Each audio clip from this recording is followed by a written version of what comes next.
Good evening students. Last લેક્ચરની અંદર આપણે શ્વસન વાયુઓ માટે કદ અને ક્ષમતા બે જોયું. કદ અને ક્ષમતાની અંદર આપણે છેલ્લે ટીએલસી લખાવતા હતા, એમાં અહીંયા એફઆરસી લખેલું હતું, એટલે અહીંયા પણ આપણે એફઆરસી લખ્યું હતું, પણ ખાલી એક એટલું સુધારી નાખજો કે ટીએલસીમાં એફઆરસી લખેલું છે, પીડીએફ જોશો ને તો ખબર પડશે, બરાબર?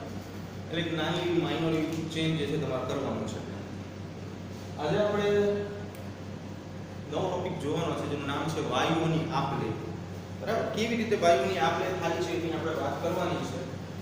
તો આજનો ટોપિક વાયુઓની આપ-લે, એક્સચેન્જ ઓફ ગેસીસ. કે જનરલી આપણે એ વસ્તુ ધ્યાનમાં લીધેલી હતી, તમને યાદ પણ હશે કે ઓક્સિજન આપણે લઈએ છીએ શ્વાસમાં, CO2 ઉચ્છ્વાસમાં બહાર કાઢીએ છીએ. તો આ પ્રક્રિયા કેવી રીતે થાય છે તો આપણે સમજી કીધું કે ભાઈ ઓક્સિજન લઈ લઈને એની સાપેક્ષે જે CO2 બન્યો છે બહાર નીકળી જશે.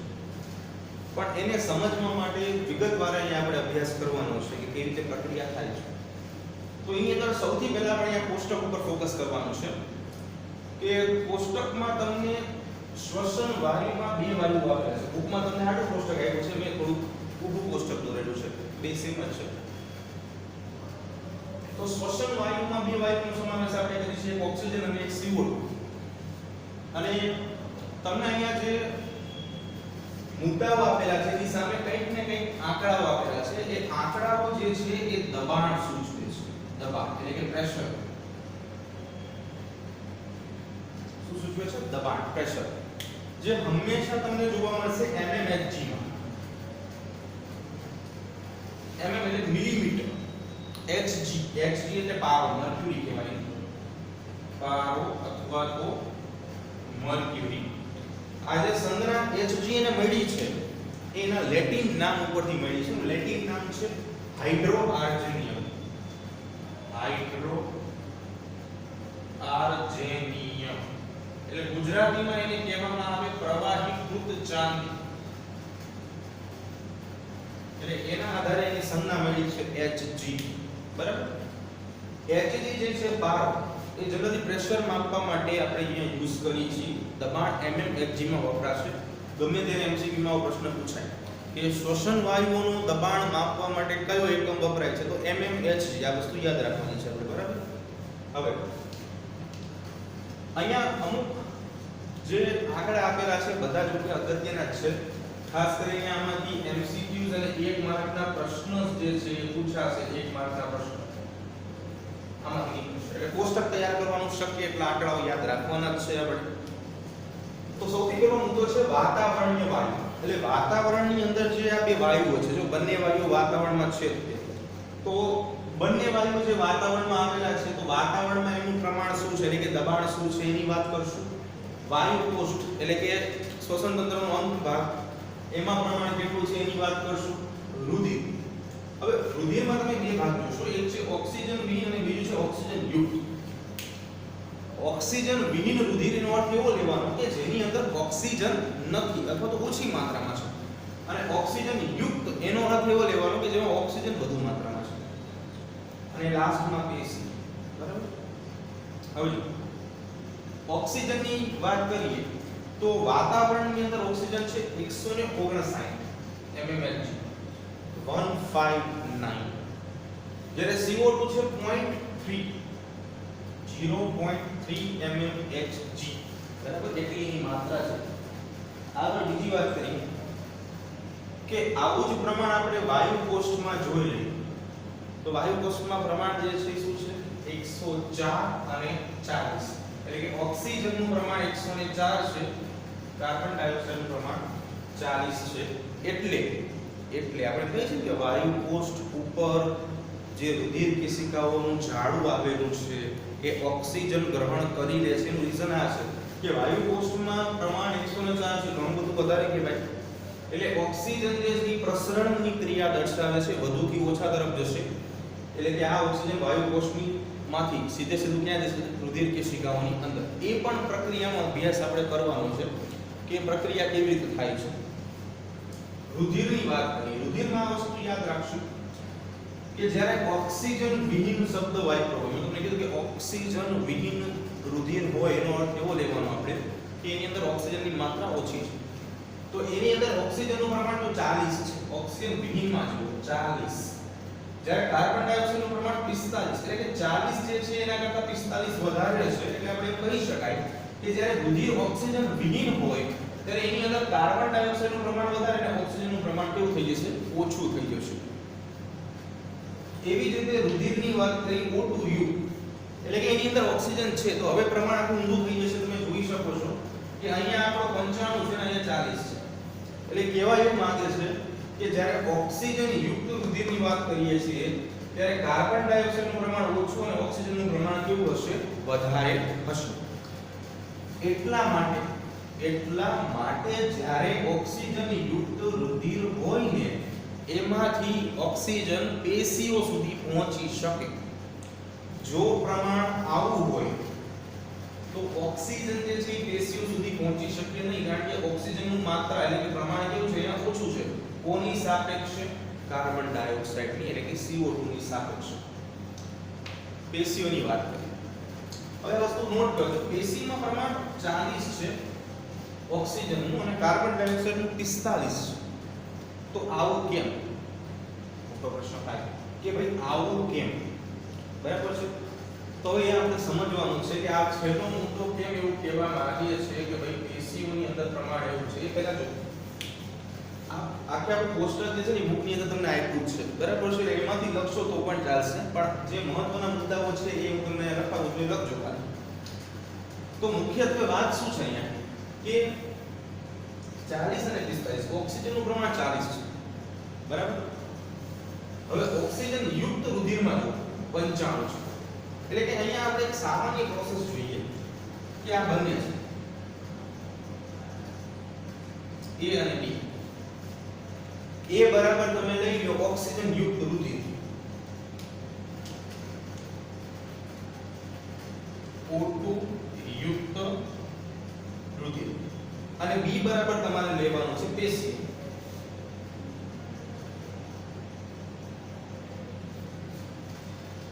હવે ઓક્સિજન યુક્ત રુધિરની અંદર તમે જો પ્રમાણ ઓક્સિજનનું કેટલું છે? 95.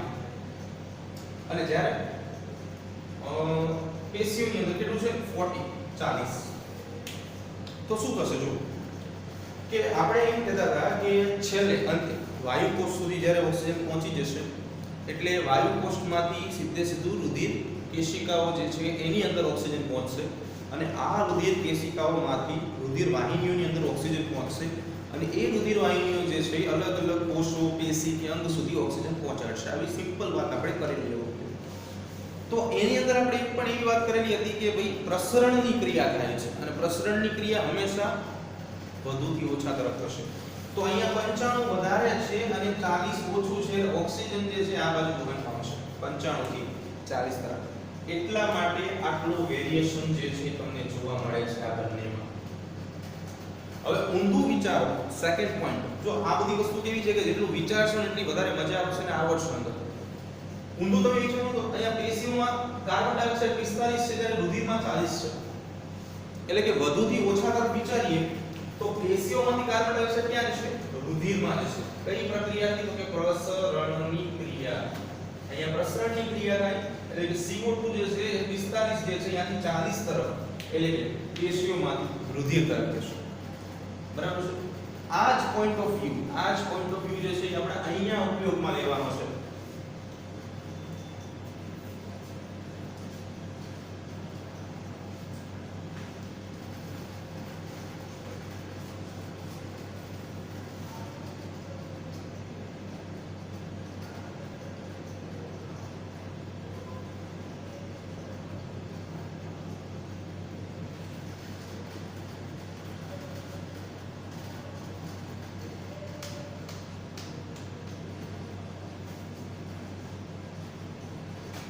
હવે આગળ કોષ્ટક જે છે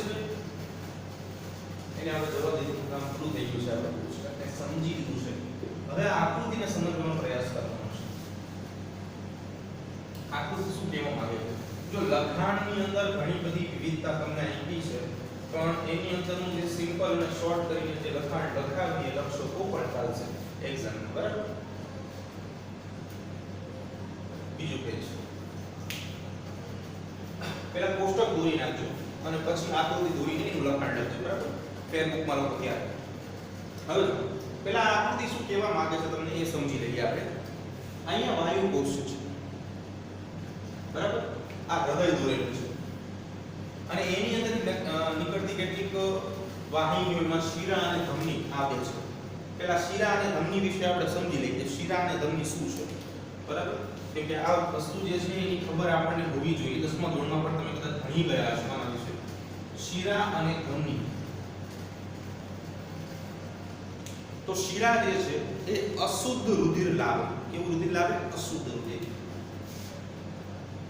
અહીંયા અશુદ્ધ રુધિરનું બીજું નામ થાય ઓટુ વિહીન રુધિર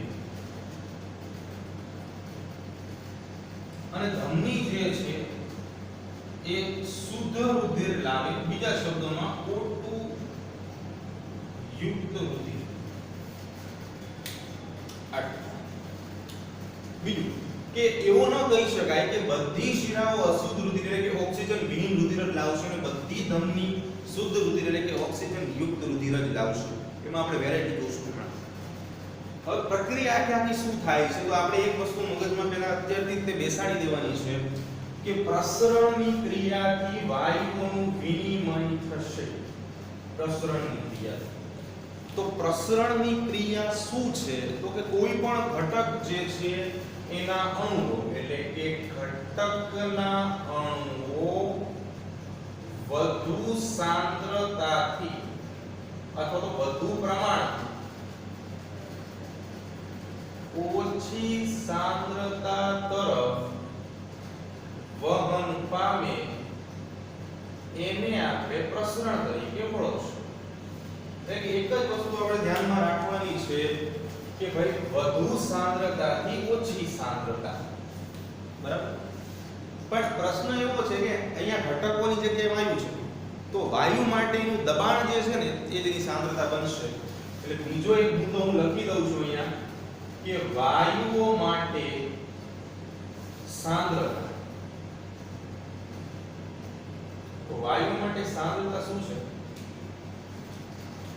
તો કે વાયુનું દબાણ એ જ એની સાંદ્રતા બનશે બરાબર એટલે અહીંયા તમે બે વસ્તુ લખેલી છે PO2 અને PCO2 જેના વિશે આપણે ગઈકાલે પણ ચર્ચા કરેલી હતી કે PO2 એનો અર્થ એવો થાય કે પ્રેશર ઓફ ઓક્સિજન અને બીજા નંબર ઉપર છે PCO2 એટલે કે પ્રેશર ઓફ કાર્બન ડાયોક્સાઇડ એટલે કે ઓક્સિજનનું દબાણ અને કાર્બન ડાયોક્સાઇડનું દબાણ જે આપણે mmHg માં માપી છે બસ એ જ વસ્તુ અહીંયા ધ્યાનમાં લેવાની છે આપણે એટલે વાયુ માટે જ્યારે આપણે પ્રસરણ નક્કી કરતા હોય તો વાયુ માટે પણ પ્રસરણ જે છે ક્યાંથી ક્યાં થશે તો વાયુ માટે પ્રસરણ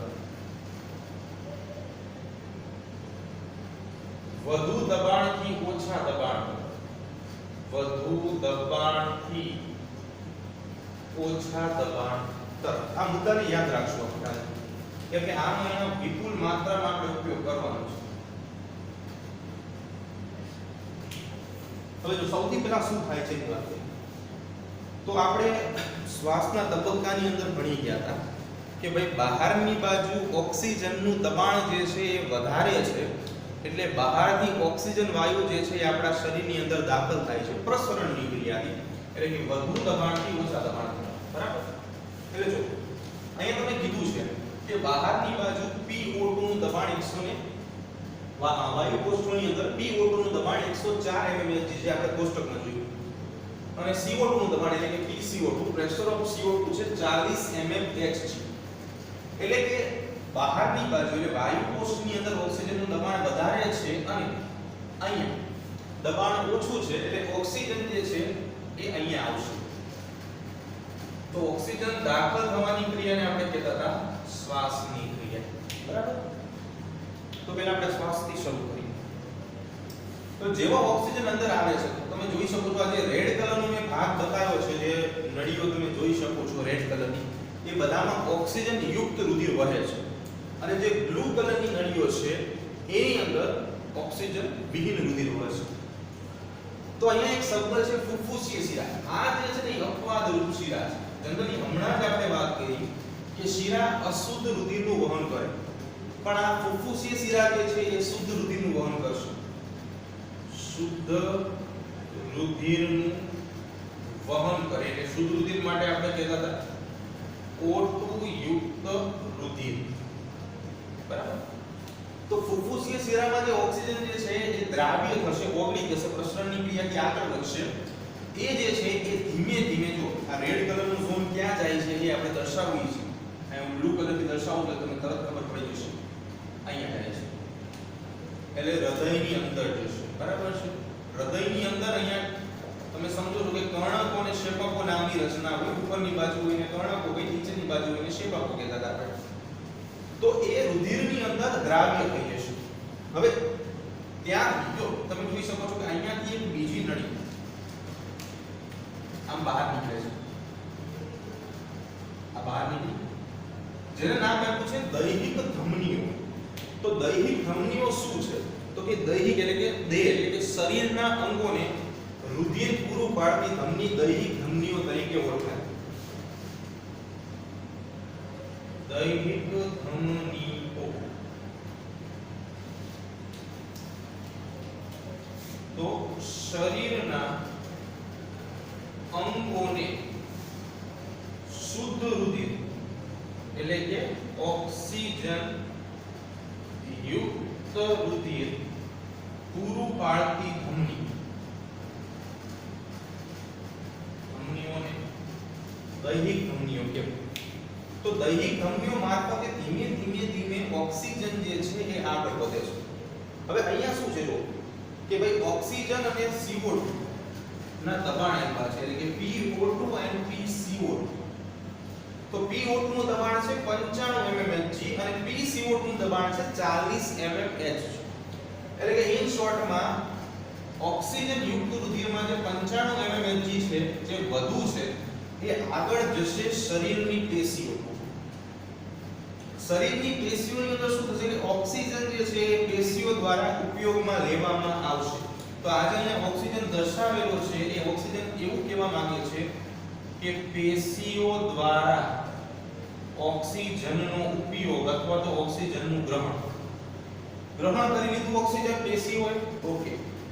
હવે શું થાય છે તો કે પેશીઓની અંદર જે કાર્બન ડાયોક્સાઇડ ઉત્પન્ન થયેલો છે એનું પ્રમાણ ઘણું બધું વધારે છે. એટલે કે અહીંયા હું લખું છું કે PCO2 એટલે કે પ્રેશર ઓફ CO2 કાર્બન ડાયોક્સાઇડનું દબાણ વધારે છે અને PO2 જે છે એ ઓછું છે. તો શું થશે કે જે PCO2 જે છે કાર્બન ડાયોક્સાઇડ છે એ આ જ નલિકામાં આગળ વધશે, જેને કારણે વધુ પડતી માત્રામાં કાર્બન ડાયોક્સાઇડના અણુઓ અહીંયા દાખલ થશે. એના કારણે આ રુધિર જે છે એ કાર્બન ડાયોક્સાઇડ યુક્ત બનશે. એક જ યાદ રાખો એવું લાગે. બરાબર છે. તો અહીંયા બ્લુ કલર થઈ જાય છે. જો રેડ કલરની નળી અહીંયા બ્લુ કલરની થઈ જાય છે. એટલે અહીંયા આપણે એવું લખશું કે CO2 વધુ માત્રામાં દાખલ થવાથી રુધિર CO2 યુક્ત બનશે એટલે કે કાર્બન ડાયોક્સાઇડ યુક્ત બનશે અને ઓક્સિજનનું પ્રમાણ ઘટી જશે. ઓકે. હવે એ કાર્બન ડાયોક્સાઇડ યુક્ત જે બ્લડ છે એ ધીમે ધીમે આ દિશામાં આગળ વધે છે. તો પ્રશ્ન એવો થાય કે આપણને ખબર કઈ રીતે પડે કે ભાઈ આ રુધિરમાં કાર્બન ડાયોક્સાઇડનું પ્રમાણ વધારે છે? તો અહીંયા જુઓ, અહીંયા બીજા બે પ્રેશર આપેલા છે, દબાણ આપેલા છે. એમાં એક છે ઓક્સિજનનું દબાણ જે 40 mmHg છે અને બીજું છે CO2 નું દબાણ જે 45 mmHg છે. એટલે કે CO2 ના અણુઓ દાખલ થવાના કારણે આ દબાણ વધે છે. એટલે આના માટે એમ કહી શકાય કે PCO2 જે છે એ ગ્રેટર ધેન PO2. શેના માટે? તો કે દૈહિક શિરાઓ માટે. બીજો પ્રશ્ન, દૈહિક શિરાઓ શું છે? તો અહીંયા એક વ્યાખ્યા આપણે ઓલરેડી લખેલી છે, ડિસ્કસ કરેલી છે દૈહિક ધમનીઓની, કે જે શરીરના અંગોને શુદ્ધ રુધિર પૂરું પાડે છે એને આપણે દૈહિક ધમનીઓ કહેતા હતા. બીજા શબ્દોમાં આપણે અહીંયા દૈહિક શિરાઓની વ્યાખ્યા કરીશું. હવે આપણે ધમની માટે એક વાત કરેલી હતી કે ભાઈ શુદ્ધ રુધિર અથવા તો ઓક્સિજન યુક્ત રુધિર લઈ આવે અને શિરા અશુદ્ધ રુધિર અથવા તો ઓક્સિજન વિહીન રુધિર લાવે. તો દૈહિક શિરાઓ માટે વ્યાખ્યા શું લખી શકાય એમ? તો કે શરીરના અંગો કે પેશીઓમાંથી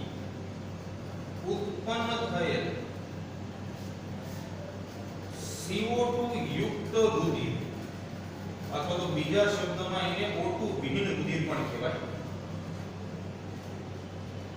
O2 વિહીન રુધિર નું વહન કરે.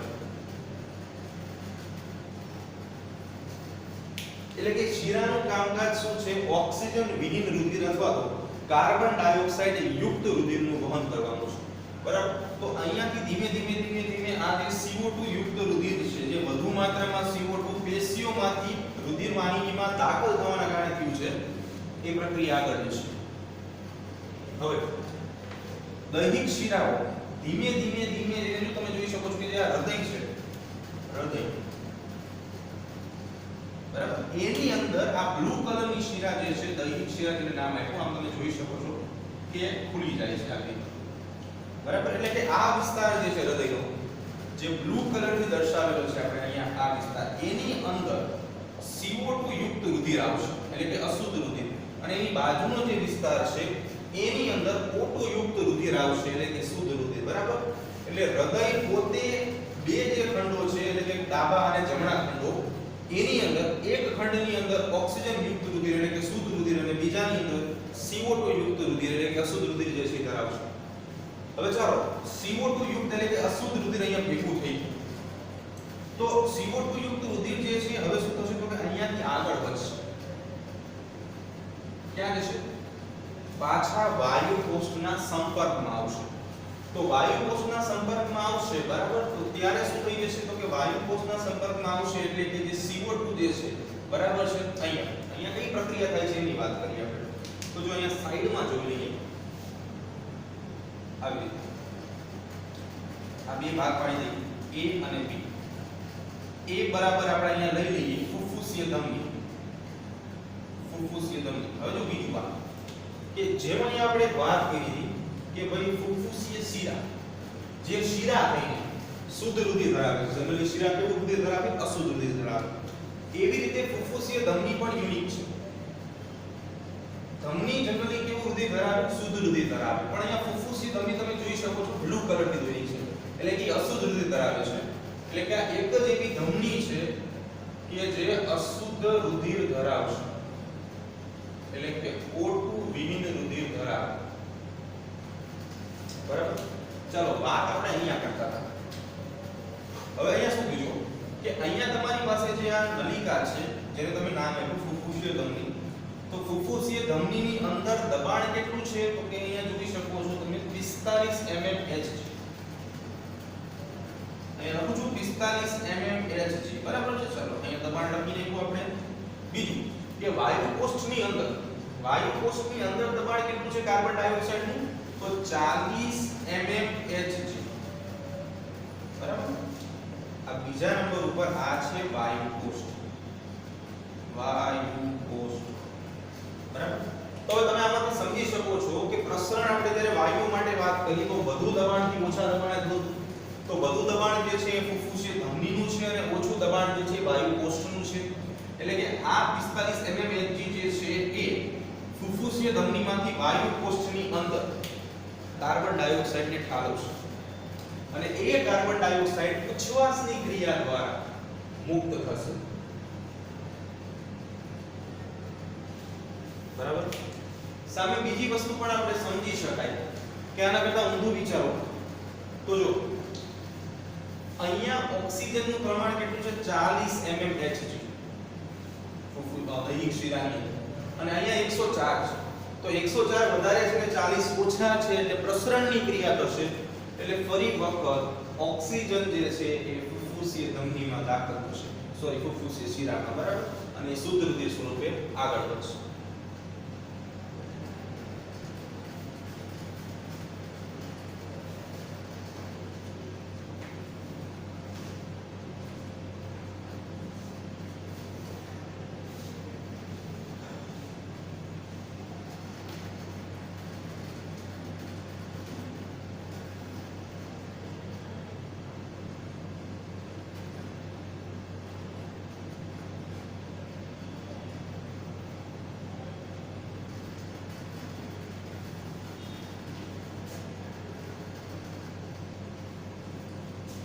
જો ફરીવાર એક સિક્વન્સ જોઈ લઈએ આપણે, ફરીવાર આખી પ્રોસેસ કેવી રીતે થાય છે, પછી આપણે આગળના પોઈન્ટ ઉપર જઈએ.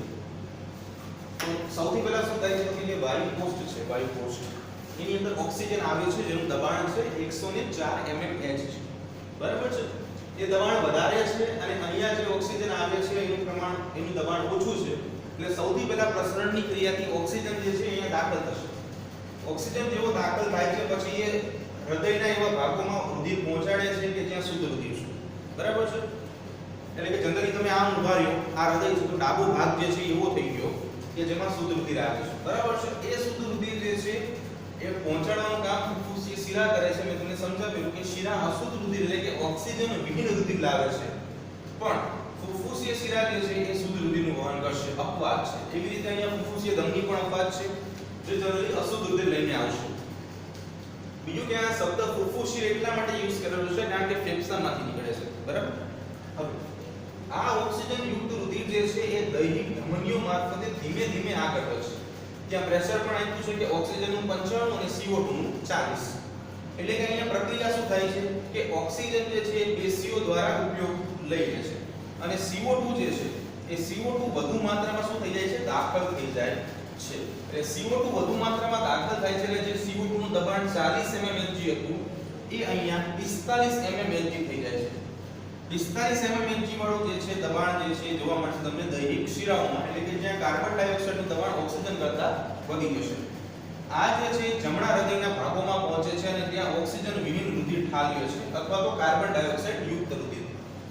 આ કાર્બન ડાયોક્સાઇડ યુક્ત રુધિર જે છે ધીમે ધીમે ફુફ્ફુસીય ધમની મારફતે એટલે અશુદ્ધ રુધિર જે છે એ આગળ લઈ જવામાં આવે છે. ત્યાં કાર્બન ડાયોક્સાઇડ નું પ્રમાણ 45 mmHg હોય છે. એટલે પ્રસરણની સાદી ક્રિયાથી ફુફ્ફુસીય ધમનીમાંથી વાયુ કોષ્ટમાં કાર્બન ડાયોક્સાઇડ દાખલ થશે.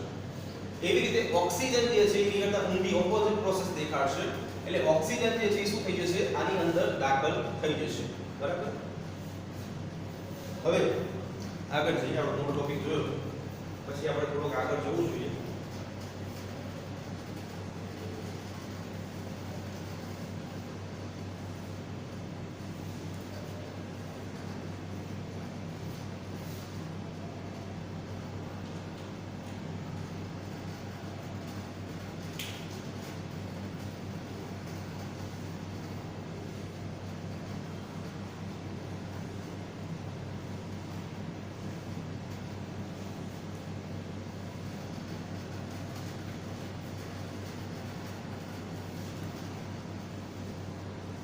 જો નેક્સ્ટ આગળ વાત કરવાની છે. તો આગળનો મુદ્દો જે છે હવે આપણે વાયુ કોષ્ટ અને રુધિર કેશિકાઓ જે છે એ કેવી રીતે પ્રક્રિયા કરે છે એની ચર્ચા કરવાની છે. તો એ પહેલા આપણે આકૃતિ દોરી, સરસ મજાની એક આકૃતિ દોરી અને પછી એના આધારે સમજી. તો ધારી લો કે આ એક વાયુ કોષ્ટ છે. વહન કેવી રીતે થાય છે હવે આપણે અહીંયા સમજવાનું છે. વાયુ કોષ્ટની દીવાલ અહીંયા દોરી નાખીએ છીએ આપણે like this.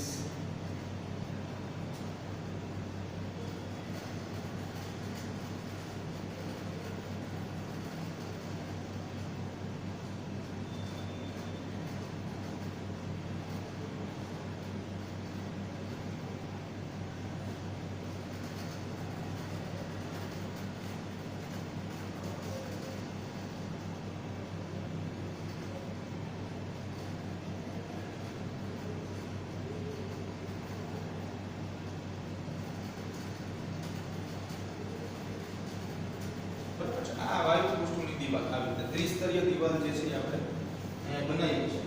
હવે એની સાથે રુધિર કેશિકાઓ ખરેખર આમ ગુચડાની જેમ ગોઠવાયેલી હોય, પણ એને આપણે થોડીક અહીંયા અલગ બતાવશું. એટલે આવી રીતે બતાવીએ છીએ રુધિર કેશિકાઓને આવી રીતે. તો આ રુધિર કેશિકાઓ છે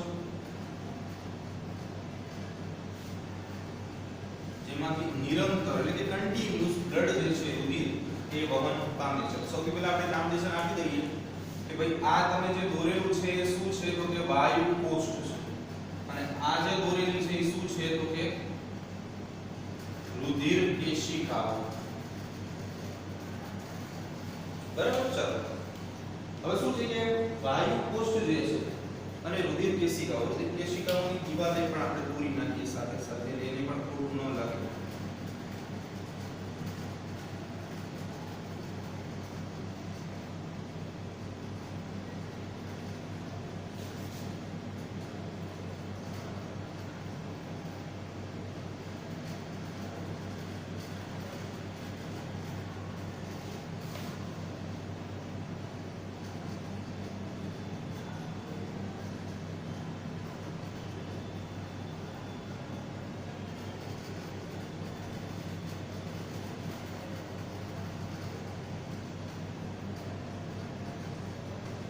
એની અંદર કન્ટિન્યુઅસ બ્લડ જે છે રુધિર આવી રીતે વહન પામતું હોય.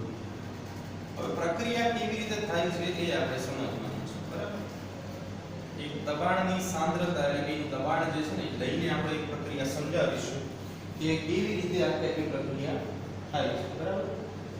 હવે વાયુ કોષની જે આ દિવાલ છે, આ દિવાલ એક કોષીય તમે જોઈ શકો છો, બરાબર. એટલે વાયુ કોષની દિવાલ એવી છે, એક કોષીય છે.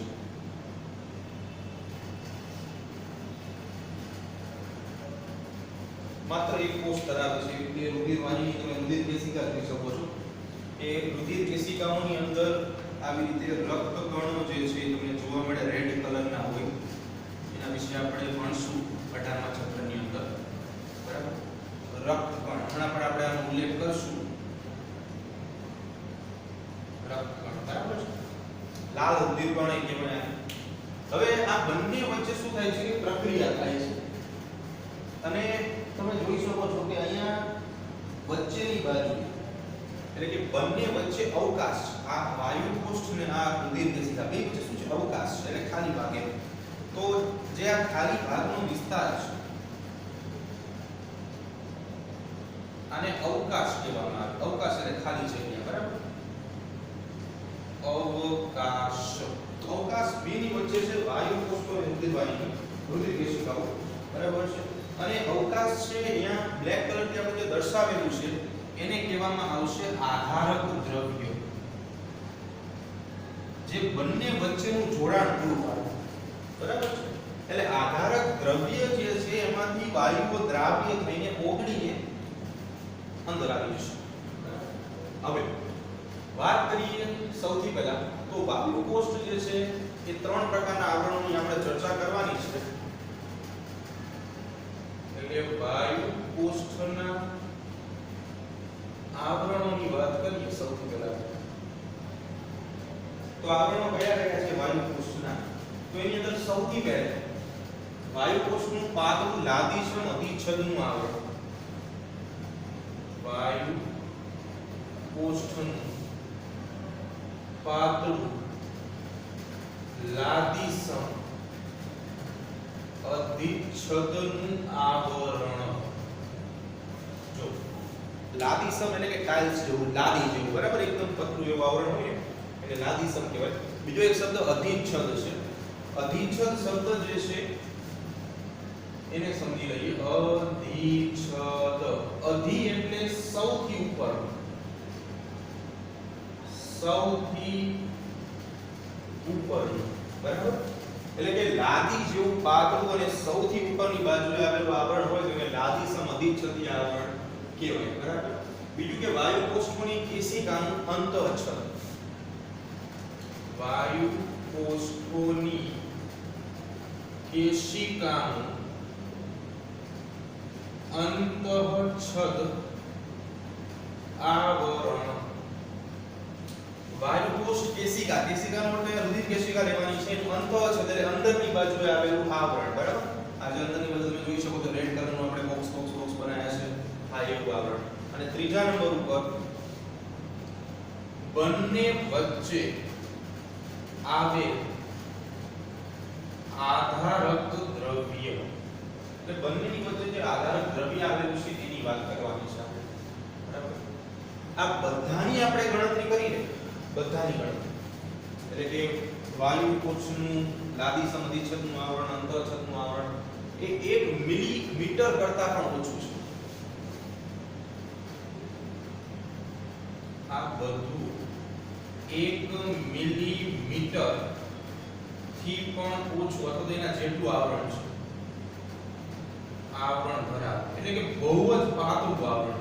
એટલે સરળતાથી પ્રક્રિયા જે છે એ થઈ જાય છે, બરાબર. બીજું કે ઓક્સિજન અને કાર્બન ડાયોક્સાઇડ દ્રાવ્ય થાય છે, પણ એમાં કાર્બન ડાયોક્સાઇડની દ્રાવ્યતા જે છે ઓક્સિજન કરતા CO2 ની દ્રાવ્યતા ઓક્સિજન કરતા 20 થી 25% વધુ છે. ખાસ આ મુદ્દો ધ્યાનમાં લેજો કે CO2 ની દ્રાવ્યતા જે છે બરાબર એ ઓક્સિજન કરતા 25 ગણી વધારે છે તો 25 ગણી વધારે છે એની વાત કરી તો શા માટે આવું થાય છે?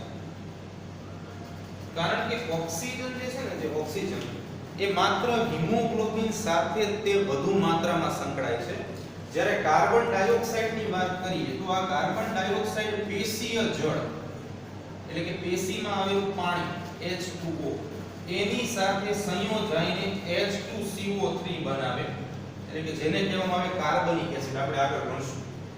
એટલા માટે પેશીય જળ વધુ છે એટલે કાર્બન ડાયોક્સાઇડની દ્રાવ્યતા પણ શું થઈ જશે? વધારે થઈ જશે. બરાબર. હવે મુખ્ય મુદ્દાની વાત કરી કે પ્રસરણ જે છે કેવી રીતે થાય છે, તો વાયુ કોષ્ટમાં ઓક્સિજનનું દબાણ જે છે એ PO2 104 mmHg છે અને કાર્બન ડાયોક્સાઇડનું પ્રમાણ જો વાયુ કોષ્ટમાં કહીએ તો 40 PCO2 40 mmHg છે વાયુ કોષ્ટમાં દેખાશે. એની સાપેક્ષે આપણે રુધિર કેશિકાઓની વાત કરીએ તો રુધિર કેશિકાઓની અંદર ઓક્સિજનનું પ્રમાણ જે છે, ઓક્સિજનનું પ્રમાણ બરાબર એ 40 છે. PO2 40 અને PCO2 45 mmHg mmHg. આ આપણે રુધિર કેશિકાઓમાં જે પ્રમાણ લખ્યું છે એ ઓક્સિજન વિહીન રુધિર માટે લખ્યું છે. ઓક્સિજન વિહીન રુધિર માટે. હવે શું થાય છે જો કે અહીંયા PO2 104 mmHg છે. હવે સરળતાથી સમજી, થોડું તો આપણે ઓલરેડી આગળ જોઈ ગયા છે, પણ અહીંયા આપણે વ્યવસ્થિત જોઈએ કે પ્રોસેસ શું થાય છે, પ્રસરણ કેવી રીતે થશે તમને એને સમજાવું છું. પહેલા આપણે ઓક્સિજનનું પ્રસરણ સમજી લઈએ, એટલે કે ઓક્સિજનનું વહન સમજીએ. હવે તમારી પાસે આવી રીતે બે ઘટકો છે, એમાં એક તમારી પાસે પોતે વાયુ કોષ્ઠ છે અને બીજું છે રુધિર કેશિકાઓ. ચાલો અહીંયા આવશે વાયુ કોષ્ઠ અને અહીંયા રુધિર કેશિકા. વાયુ કોષ્ઠની અંદર દબાણ શું છે, ઓક્સિજન માટે વાત કરીએ છીએ તો ભાઈ PO2 છે 104 અને અહીંયા PO2 છે ખાલી 40 mmHg mmHg. પ્રસરણનો નિયમ જ્યારે આપણે વાયુ માટે પ્રસરણ ને ધ્યાનમાં લેતા હતા ત્યારે આપણે વાત કરેલી હતી કે વાયુ માટે જ્યારે આપણે પ્રસરણ નક્કી કરી છે, વાયુ માટે પ્રસરણ તો એની અંદર આપણે એક વાત કરેલી હતી કે વધુ દબાણથી ઓછા દબાણ તરફ પ્રક્રિયા થશે. વાયુ માટે પ્રસરણ વધુ દબાણથી ઓછા દબાણ તરફ વહન થશે. તો અહીંયા વધુ દબાણ છે અને અહીંયા ઓછું દબાણ છે એટલે વાયુ કોષ્ઠમાંથી ઓક્સિજન ક્યાં જશે? રુધિર કેશિકાની અંદર. બરાબર. એટલે આ પ્રક્રિયા શ્વાસની ક્રિયા સાથે સંલગ્ન છે. બરાબર. આના કરતા હું બીજું જોઈએ આપણે CO2 નું વહન. CO2 નું વહન, કાર્બન ડાયોક્સાઇડ નું વહન. તો એની અંદર બે ભાગ જોઈએ.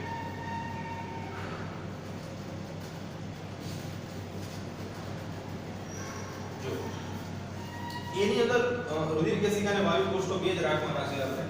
એટલે અહીંયા આપણે લખી નાખી વાયુ કોષ્ઠો અને અહીંયા લખી નાખી આપણે રુધિર કેશિકા.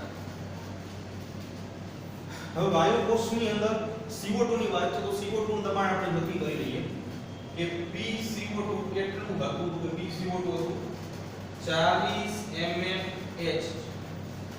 રુધિર કેશિકા માટે વાત કરીએ તો એની અંદર દબાણ હતું 45, એટલે કે PCO2 હતું 45 mmHg. વહનનો સિદ્ધાંત આપણે નક્કી કરી નાખ્યો છે કે વધુ દબાણથી ઓછા દબાણ તરફ, એટલે 45 વધુ છે 40 ઓછું છે એટલે ઘટકો આ બાજુ વહન પામશે. એટલે કે આ બધા જે ઘટકો છે એ વાયુ કોષ્ઠમાં ભેગા થશે. શું ભેગું થશે? તો કે કાર્બન ડાયોક્સાઇડ વાયુ. અને આ કાર્બન ડાયોક્સાઇડ વાયુ જે છે એ ત્યારબાદ ઉચ્છવાસ મારફતે શરીરની બહાર નીકળી જશે. બરાબર. એટલે કે વાયુ કોષ્ઠની અંદર આખી પ્રક્રિયા શું થાય છે એ આપણે સમજીએ તો કે અહીંયાથી ઓક્સિજન દાખલ કરો,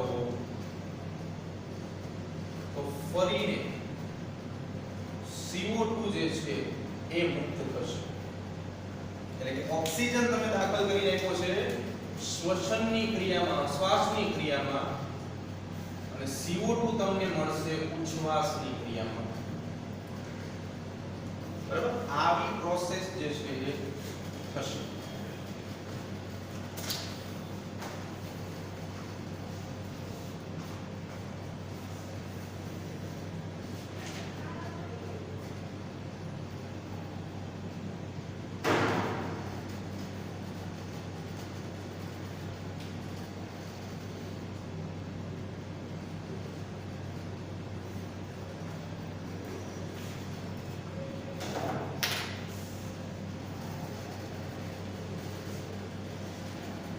તો આજે આટલું રાખી, બાકીનું નેક્સ્ટ લેક્ચરમાં બરાબર.